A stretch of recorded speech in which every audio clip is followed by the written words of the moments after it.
Assalamualaikum warahmatullahi wabarakatuh.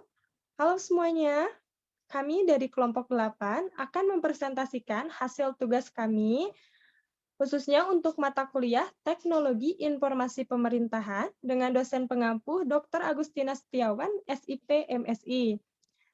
Judul yang kami bawakan untuk presentasi kali ini yaitu tentang pengelolaan teknologi informasi pada UMKM dalam meningkatkan ekonomi di Kota Cimahi yang terdampak COVID-19. Nah, sebelumnya saya akan memperkenalkan anggota kelompok kami terlebih dahulu, dimulai dari saya yaitu Feby Siti Nurholipah dan ada tiga rekan kami. Yang pertama ada Depa Apriliani, yang Rizka Agustin, dan yang terakhir ada Merlianti. Nah, untuk pembahasan pertama akan disampaikan oleh saya sendiri, kemudian dilanjutkan oleh rekan saya, yaitu Merlianti, dan dilanjutkan kemudian oleh Depa Apriliani Putri, dan yang terakhir akan disampaikan oleh Saudara Rizka Agustin. Langsung saja kepada pembahasan materi. Nah, di sini saya akan menjelaskan tentang bab 1, yaitu tentang pendahuluan dan latar belakang. Di dalam pendahuluan dan latar belakang itu terdapat pengertian UMKM. Mungkin teman-teman semua bertanya-tanya, apa itu UMKM? Nah, di sini mari kita lihat sama-sama. UMKM sendiri adalah merupakan istilah umum dalam khasanah ekonomi yang merujuk kepada usaha ekonomi produktif yang dimiliki perorangan maupun badan usaha sesuai dengan kriteria yang ditetapkan oleh Undang-Undang Nomor 20 Tahun 2008. Nah, selanjutnya di sini UMKM juga artinya merupakan sebuah bisnis yang dijalankan secara individu, rumah tangga, ataupun badan usaha yang ukurannya kecil. Nah, pengelolaan UMKM sendiri didasarkan kepada batasan omset, pendapatan per tahun, jumlah kekayaan aset, serta jumlah pegawai UMKM terbagi menjadi 3 kategori. Nah, di sini kategorinya apa saja sih? Di antaranya ada kriteria usaha mikro, kriteria usaha kecil, dan kriteria usaha menengah. Nah, untuk selanjutnya di sini ada pengertian kriteria usaha mikro. Kriteria usaha mikro mungkin teman-teman semua juga sudah mengetahuinya, tapi di sini kita bahas kembali. Nah, di sini kriteria usaha mikro itu adalah tentang usaha yang memiliki kekayaan bersih mencapai 50 juta, tidak termasuk bangunan dan tanah tempat dia usaha. Nah, selanjutnya hasil penjualan usaha mikro ini setiap tahunnya paling banyak itu mencapai 300 juta. Usaha kecil merupakan suatu usaha ekonomi yang produktif yang berdiri sendiri, baik yang dimiliki perorangan atau kelompok dengan bukan sebagai badan usaha cabang dari perusahaan utama. Ini artinya usaha kriteria usaha mikro ini didirikannya secara mandiri oleh perorangan orang.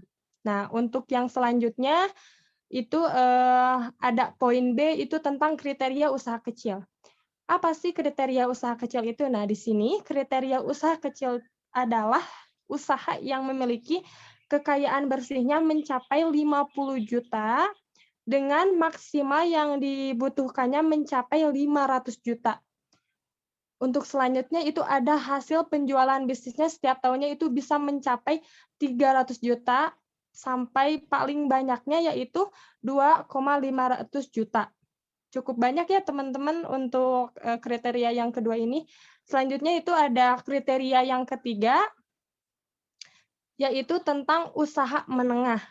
Nah, bisa dilihat teman-teman, usaha menengah ini sering dikategorikan sebagai bisnis besar dengan kriteria kekayaan bersihnya yaitu yang dimiliki sebuah perusahaannya itu melebihi 500 juta hingga 10 miliar ya teman-teman, dan tidak termasuk bangunan ataupun tanah tempat dia usaha. Itu memang real pendapatan dari si usaha menengah ini. Nah, di sini hasil penjualan per tahunnya mencapai 2,5 miliar sampai dengan 10 miliar.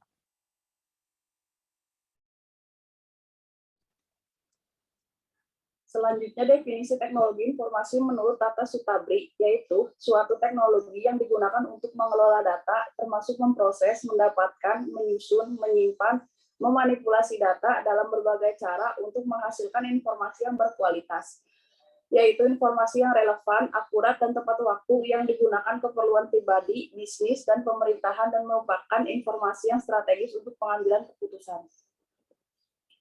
Definisi teknologi informasi menurut Darmawan, yaitu teknologi informasi adalah hasil rekayasa manusia terhadap proses penyampaian informasi dari pengirim ke penerima sehingga lebih cepat, lebih luas sebarannya, dan lebih lama penyampaiannya.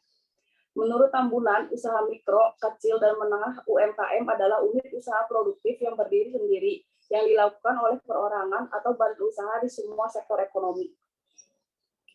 Secara umum, pengertian usaha mikro, kecil, dan menengah adalah usaha yang memproduksi barang dan jasa yang menggunakan bahan baku utama berbasis pada pendayagunaan sumber daya alam, bakat, dan karya seni tradisional dari daerah setempat.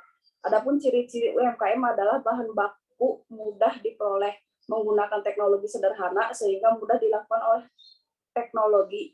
Keterampilan dasar umumnya sudah dimiliki secara turun-temurun, bersifat padat karya atau menyerap tenaga kerja yang cukup, peluang besar cukup luas, sebagian besar produknya terserap di pasar lokal atau domestik dan tidak tertutup sebagian lainnya berpotensi untuk diekspor. Beberapa komoditi tertentu memiliki ciri khas terkait dengan karya seni budaya daerah setempat serta melibatkan masyarakat ekonomi lemah setempat secara ekonomis dan menguntungkan.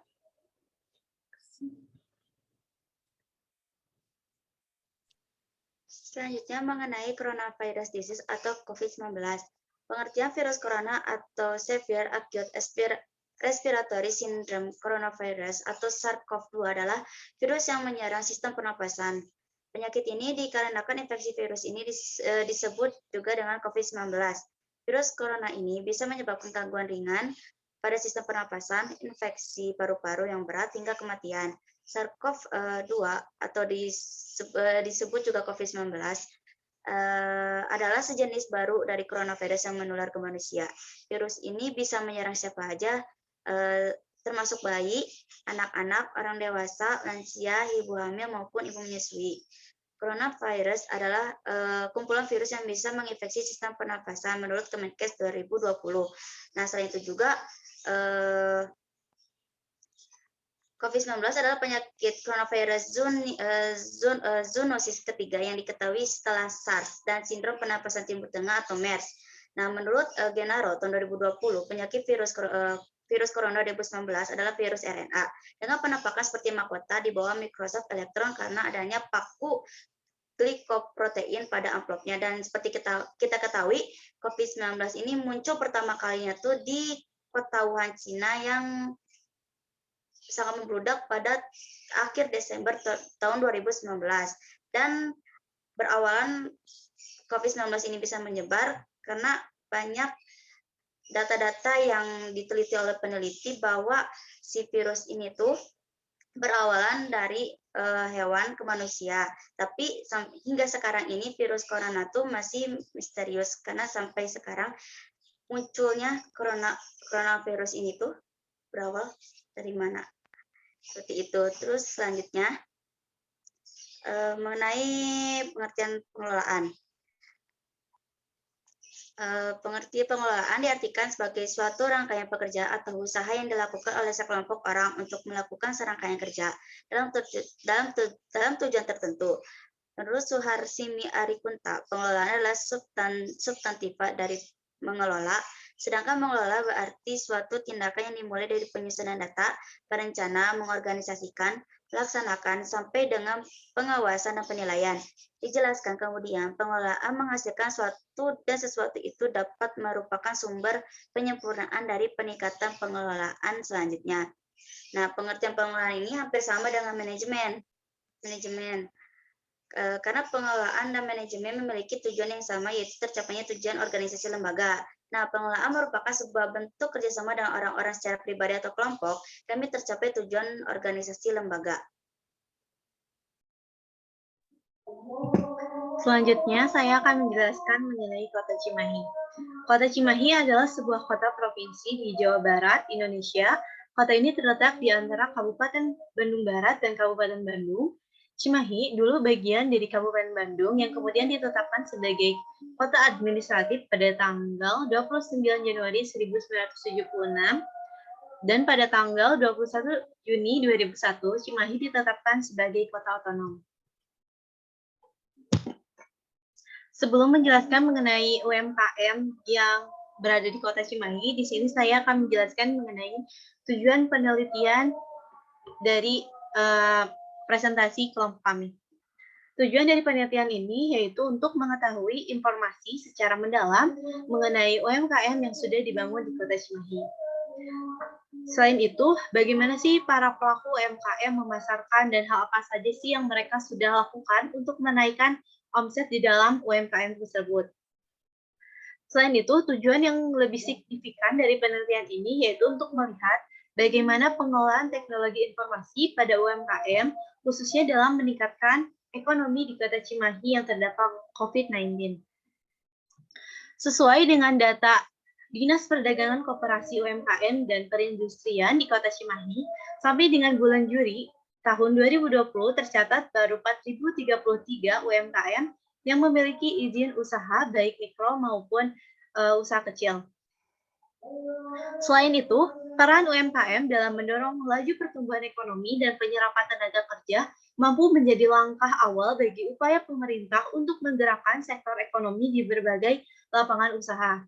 Seperti penguatan aspek pemasaran merupakan salah satu upaya pemerintah Kota Cimahi untuk mengangkat branding produk dan branding kota secara keseluruhan agar produk dalam Kota Cimahi dapat diterima, disukai, dan dibeli oleh berbagai kalangan di Indonesia. Salah satu proses pemasaran yang dilakukan adalah dengan mengikuti berbagai pameran atau gelar produk yang diselenggarakan secara lokal, regional, maupun nasional. Namun di masa pandemi ini, masih banyak yang tidak dapat diselenggarakan dan turunnya UMKM yang terdampak COVID-19 menjadi salah satu upaya pemerintah bagaimana untuk meningkatkan UMKM di Kota Cimahi ini. Selain itu, usaha peningkatan UMKM di Kota Cimahi juga adanya berbagai upaya yang dilakukan pemerintah khususnya untuk mendongkrak penjualan serta branding produk di Kota Cimahi. Salah satu upaya yang dilakukan dengan memanfaatkan fasilitas website internet dan sosial media atau pemasaran secara online. Saat ini, jumlah situs website mencapai jutaan, bahkan mungkin triliunan yang isinya memuat berbagai macam topik. Dengan demikian, penggunaan jalur website internet dan sosial media merupakan langkah strategis dalam mengenalkan produk-produk hasil UMKM dari masyarakat Kota Cimahi ke daerah-daerah tertentu yang tersebar di negara ini. Bahkan hingga saat ini, jumlah usaha mikro yang tercatat mencapai 65% merupakan usaha kuliner atau makanan dan minuman. Hal ini juga perlu mendapatkan dukungan, misalnya dengan pelatihan packaging atau kemasan produk yang baik, sehingga menjadi daya tarik dan keunggulan produk yang dihasilkan. Sekian yang dapat kami jelaskan. Dikembalikan kepada moderator, Feby, Siti. Baik, teman-teman semua, kita sudah sampai kepada penghujung materi. Mungkin cukup sekian presentasi dari kelompok kami. Semoga apa yang kami sampaikan cukup jelas untuk teman-teman semua, dan semoga apa yang kami sampaikan bisa menjadi wawasan baru, bisa menambah wawasan baru untuk rekan-rekan semua. Mungkin cukup sekian materi dari kami. Terima kasih. Wassalamualaikum warahmatullahi wabarakatuh.